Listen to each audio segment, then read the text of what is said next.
त्रिलोकवर्ती त्रिकालवर्ती अरहंत सिद्धाचार्य उपाध्याय सर्व साधु परमेशियों को विनम्र नमस्कार। द्वादशांग श्रुति रूपा जिनवाणी माता सरस्वती देवी को भक्तिपूर्वक वंदन। दीक्षा शिक्षा गुरु आचार्य विद्यासागर महाराज को नमस्ते। भारत के सभी आचार्य उपाध्याय साधुओं को नमस्ते। गणनी आर्यिका माता जी और शेष आर्यिका माता जियों को वंदामी। ऐलक क्षुल्लक महाराजों को और क्षुल्लिका माता जियों को इच्छाकार प्रतीक्षाकार। यस्य स्वयं स्वभावाप्ति रभावे कृत्स्नकर्मणः तस्मै संज्ञान रूपाय नमोस्तु परमात्मने।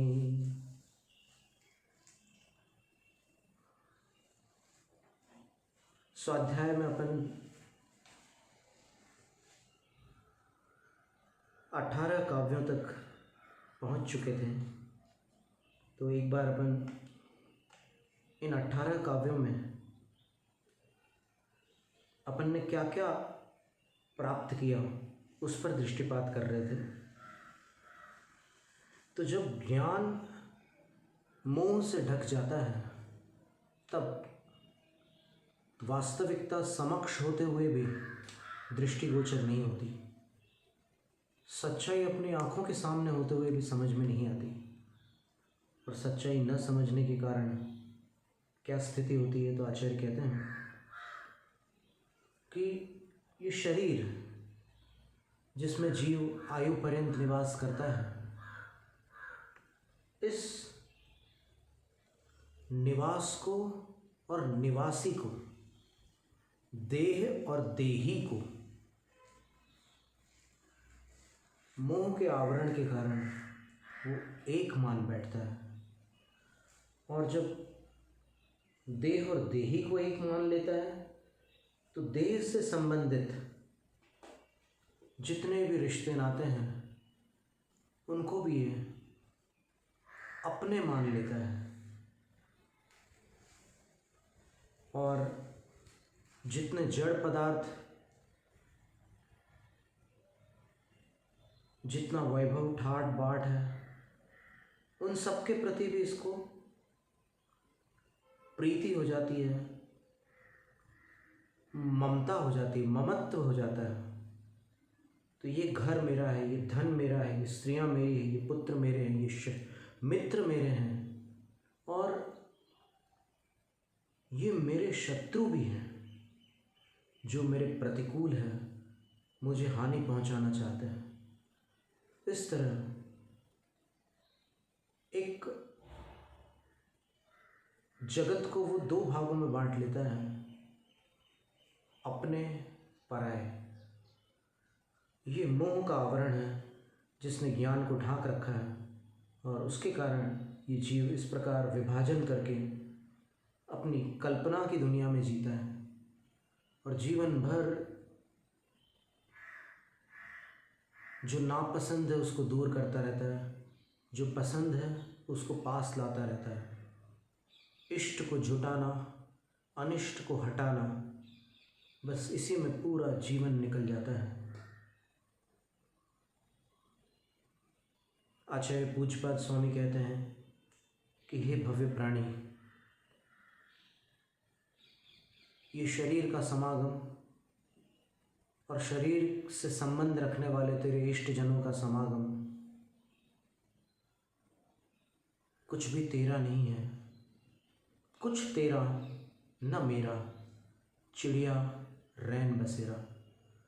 जैसे विभिन्न दिशाओं से, विभिन्न स्थानों से उड़ते हुए पक्षी आते हैं, और जब अंधेरा सा होने लगता है तो किसी तरोवर की शाखाओं पर वो बैठ जाते हैं।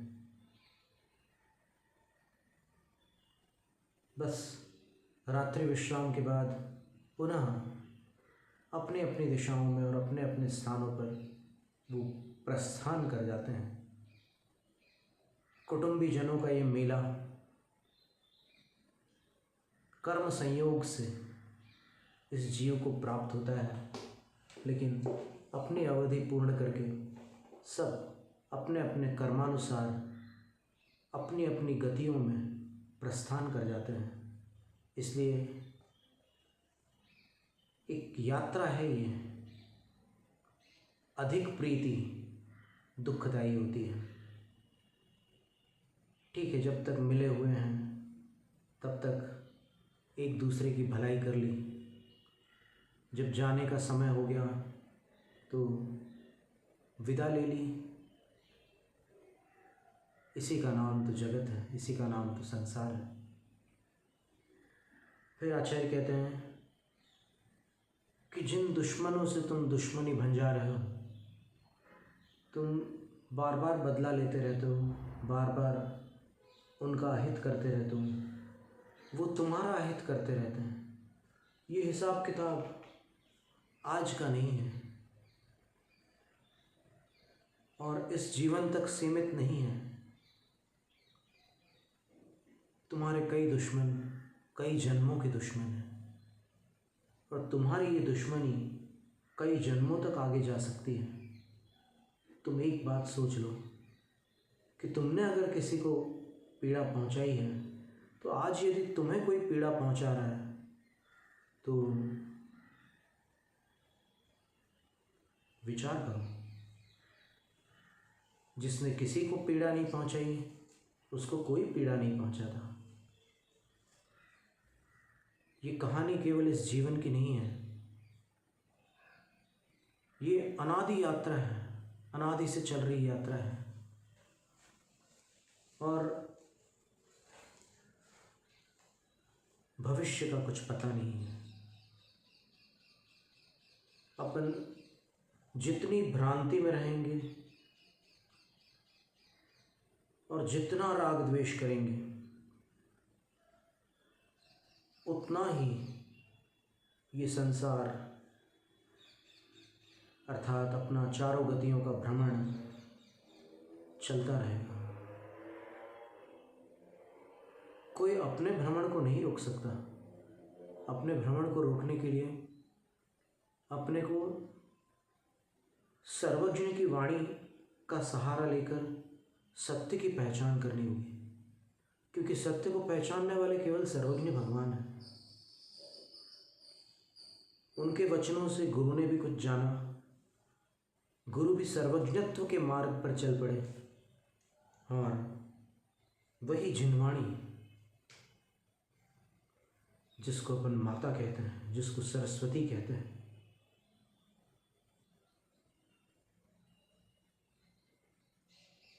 वही सत्य से परिचय करा सकती है। आचार्य कहते हैं कि तुमने किसी को हानि पहुंचाई तो तुम्हें हानि पहुंचाने वाले पर तुम रूठ क्यों रहे हो, कुपित क्यों होते हो। उदाहरण दिया, एक टेंगुल नाम का यंत्र होता है जिससे भूसा वगैरह समेटा जाता है। उसमें ऐसे 3 कांटे होते हैं, एक डंडा लगा रहता है। वो अगर ऐसे खड़ा कर दिया जाए फावड़े के समान, और उसके कांटे थोड़े टेढ़े होते हैं, ऐसे गोल होते हैं, और कोई उसको गिराना चाहे, दोनों पैरों से गिराना चाहे, तो उसको एक तो उछलना पड़ेगा पहली बात, क्योंकि दोनों पैर एक साथ नहीं रखे जा सकते बिना उछले। तो उछल कर जैसे ही वो उन कांटों पर अपने दोनों पैर लगाएगा तो डंडा उसको लगेगा और डंडे के द्वारा वह गिरा दिया जाएगा। तो ये पहले सोचने की बात है कि मैं ऐसा करूं कि नहीं। अगर ये सोच रहे हैं कि गिरा दूं, तो ये भी सोच लो कि गिराने का तरीका क्या है। अगर दोनों पैरों से गिराऊंगा तो फिर डंडा तो मुझे लगना ही लगना है, फिर मैं नीचे गिर जाऊंगा। तो इसी तरह अंदर से और बाहर से जिसने दुश्मनी की किसी से, किसी को कष्ट पहुंचाया, तो फिर अब अपने पर भी कष्ट तो आएगा ही आएगा। इसलिए आचार्य कहते हैं कि तुम जो तुमसे दुश्मनी कर रहा है उसको करने दो। अगर तुम कल्याण मार्ग पर बढ़ रहे हो तब जो तुमसे दुश्मनी कर रहा है उसको करने दो और तुम पार्श्वनाथ भगवान की राह को पकड़ लो।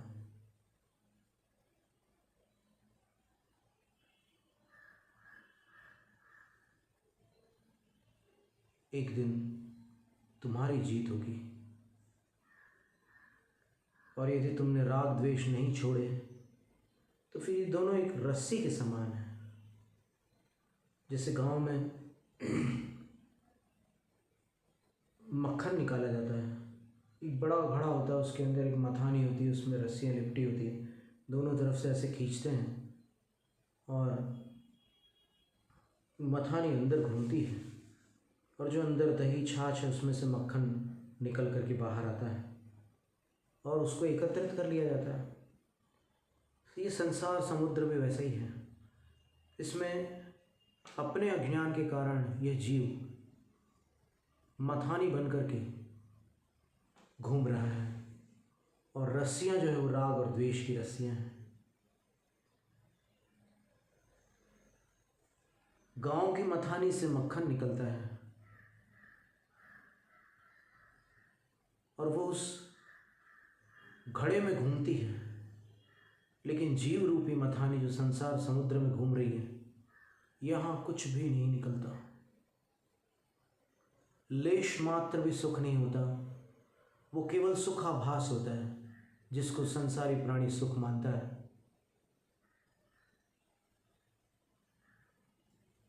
तत्सुखम यत्र ना सुखम। गुणभद्राचार्य महाराज लिखते हैं कि सुख तो वो है जिसमें दुख न हो, जिसको प्राप्त कर लेने के उपरांत दुख न हो। तो यहाँ तो ऐसी स्थिति है नहीं। सैकड़ों बार सुखाभास को सुख मान करके जीव भोगता है, लेकिन फिर दुखी होता है। बार बार सुख दुख चलते ही रहते हैं। और जीवन में विपत्तियों का भी क्रम कभी विराम नहीं लेता। इस संसार रूपी पद संचालित घटी यंत्र भव पदावर्थ, उसमें जैसे एक पटली नीचे जाती है, एक ऊपर आती है, नीचे ऊपर पानी भरता रहता वहाँ से, कुएं से, घटी यंत्र से कुएं का पानी बाहर निकल आ जाता है। अब तो यंत्र दूसरे आ गए, तो वो पद संचालित यंत्र रहता।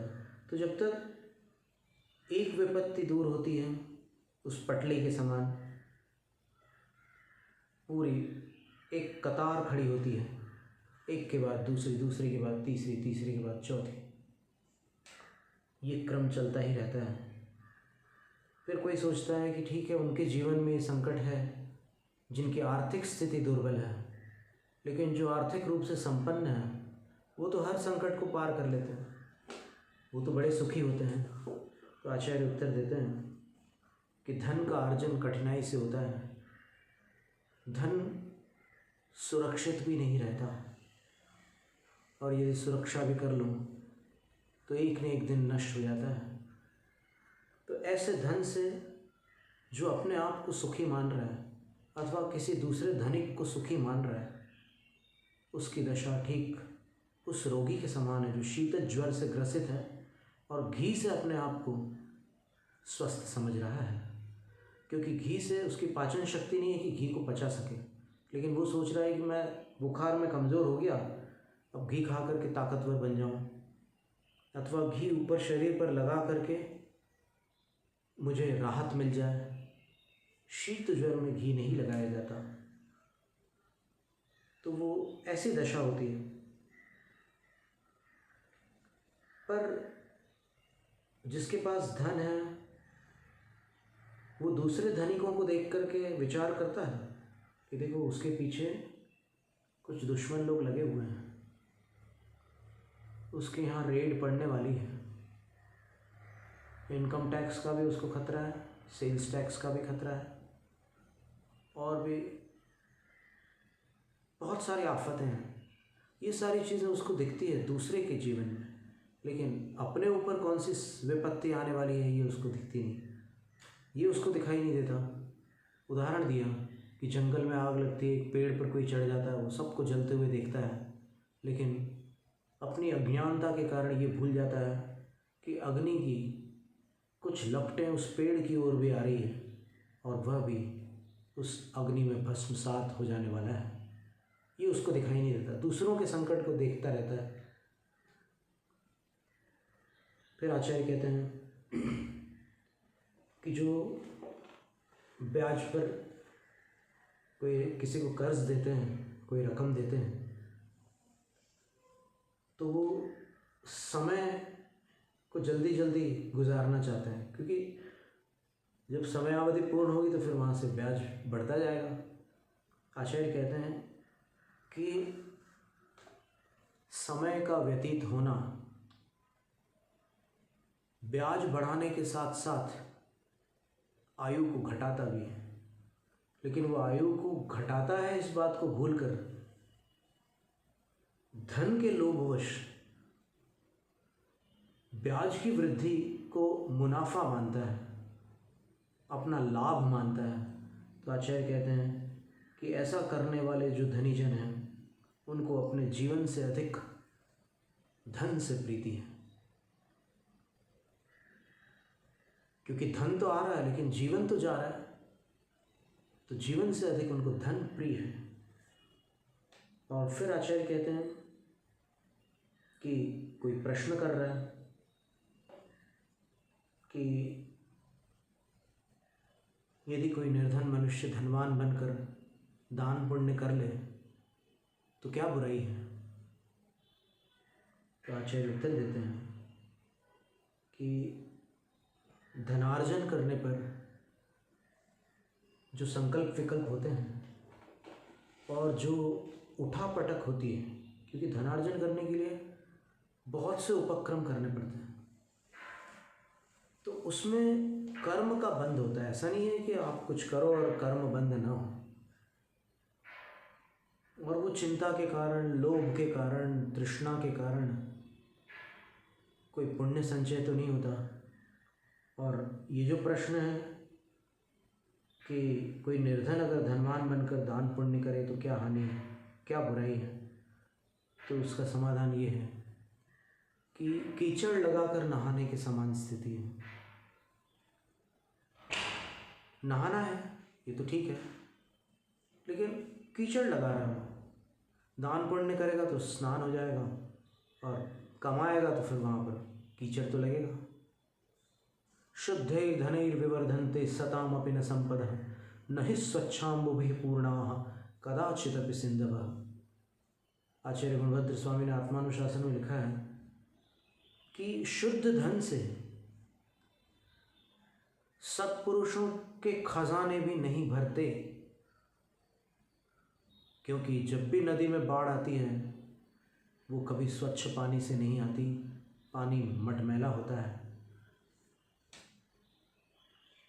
और कहो धनवान बनने के पहले उसके अच्छे विचार थे, धन आने के बाद क्या ठिकाना। अपन देखते ही हैं कि सत्ता प्राप्त करने के पहले कितने सुंदर विचार होते हैं, और प्राप्त करने के बाद बहुत से ऐसे शासक होते हैं जिनके विचार पलट जाते हैं। वो फिर अपनी स्वार्थ पूर्ति में लग जाते हैं, जनहित को छोड़ देते हैं। पहले तो जनहित का ही जोर शोर से प्रचार करते हैं, और जब कुर्सी हाथ में आ जाती है तो फिर विचार बदल जाते हैं। तो यही स्थिति धन के साथ भी है। और धन से प्रीति इसलिए है क्योंकि धन से वो सामग्री आती है, भोग सामग्री, उपभोग सामग्री। तो आचार्य कहते हैं कि वो जो सामग्री आ रही है उसके आते समय संताप होता है, क्योंकि उसकी प्राप्ति के उपक्रम में कुछ तो उठापटक होती है। फिर प्राप्त हो जाने पर मन नहीं भरता, और जब छोड़ने की बारी आती है तो छोड़ा भी नहीं जाता। तो ऐसे विषयों में कौन बुद्धिमान, कौन सम्यक दृष्टि जीव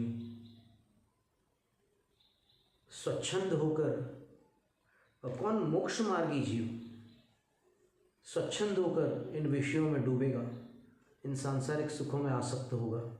कोई नहीं। फिर कहा कि इन विषयों का सेवन कैसे किया जाता है। तो आचार्य कहते हैं शरीर से किया जाता है। इंद्रियों से किया जाता है, मन से किया जाता है। तो जिसकी संगति को पाकर पवित्र वस्तुएं अपवित्र बन जाती हैं, वह काय, वह शरीर निरंतर क्षरण रूप है, उसमें से परमाणु झड़ते रहते हैं। तो उसके लिए प्रार्थना करना व्यर्थ है, आत्मकल्याण के लिए प्रार्थना करना उचित है। ये एक यहाँ तक अपन आए थे, तो अभी उसको अपन ने दोहरा लिया। फिर इसके आगे अपन इष्टोपदेश की यात्रा को और आगे बढ़ाएंगे। जय हिंद, जय तो शासन।